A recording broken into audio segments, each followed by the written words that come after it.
if they could change one thing about their job, what would it be? The number one response you would get is better communication in the work area. For preparation for this presentation, I've been in the Air Force for 9 years. In that time, I've been part of work centers that had good communication, and those work centers succeeded. I've been in work centers that had bad communication, and those work centers failed. I'm going to explain to you why having good communication from the top of the chain down is vital for success in your organization.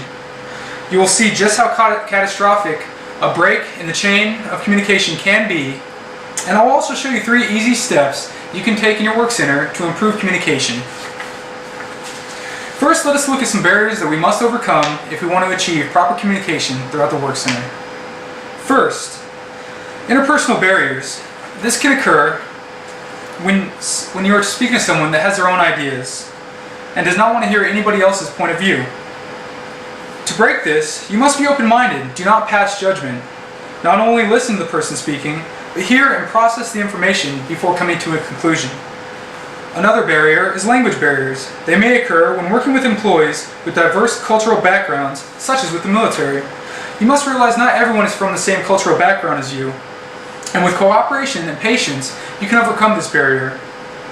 It is extremely important to not discriminate. One off-color remark and you may dissolve any trust you have with that employee. The last barrier we must overcome may be the most difficult. Emotional barriers occur every day.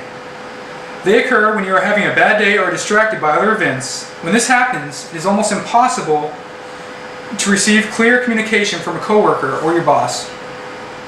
Clear your mind and give full attention to the person who is trying to communicate with you. Although it may be difficult, try to leave your personal issues at home. If needed, try to make a to-do list. It often helps if you can see the day's errands on a piece of paper. It will relieve stress and allow you to give full attention to your coworkers and your job for that day. Now that I've taught you 3 easy communication barriers to overcome, let us take a serious look at what happens when communication breaks down. Every year, there are unnecessary fatalities that were caused by a breakdown in communication. In some cases, a lack of communication can lead to a mistyped report or a past deadline, but in other cases, and more serious, it can lead to death. In 2010, 2 Los Angeles firefighters were killed when their fire truck plunged off a road in Los Angeles County when they were fighting an out-of-control fire. They stayed behind and tried to continue fighting the fire when it was already out of control. The fire camp at the base of the mountain knew this fire was out of control and unstoppable. They did not communicate with the firefighters who were up in the middle of the fire at the time. The firefighters kept continuing to fight the fire and at the last minute tried to evacuate, but it was too late. They went off a cliff and they died on impact. The fire chief later said that if he would have gotten in contact with the firefighters and communicated to them earlier that they must evacuate the fire, then they may have escaped with their lives. Unfortunately, 2 firefighters died that day.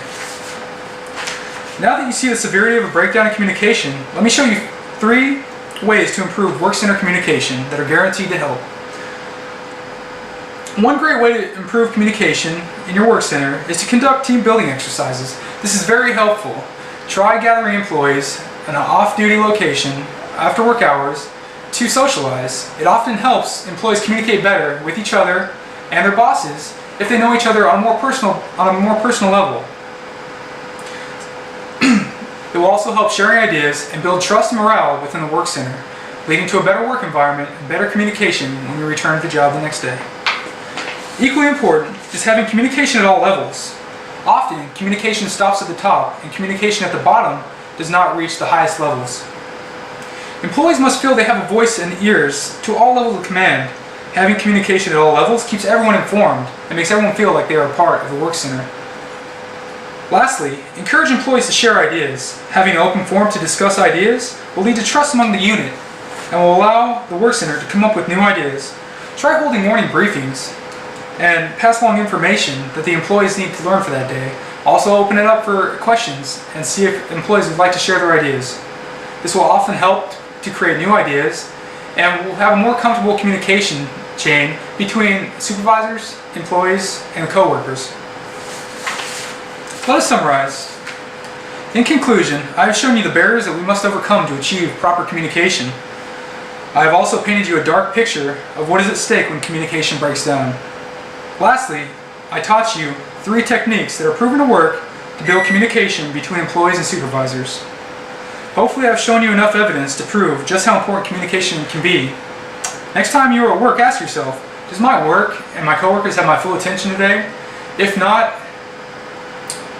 if the answer is no, remember what I've told you today and realize the difference between good communication and bad communication could be a life. Thank you.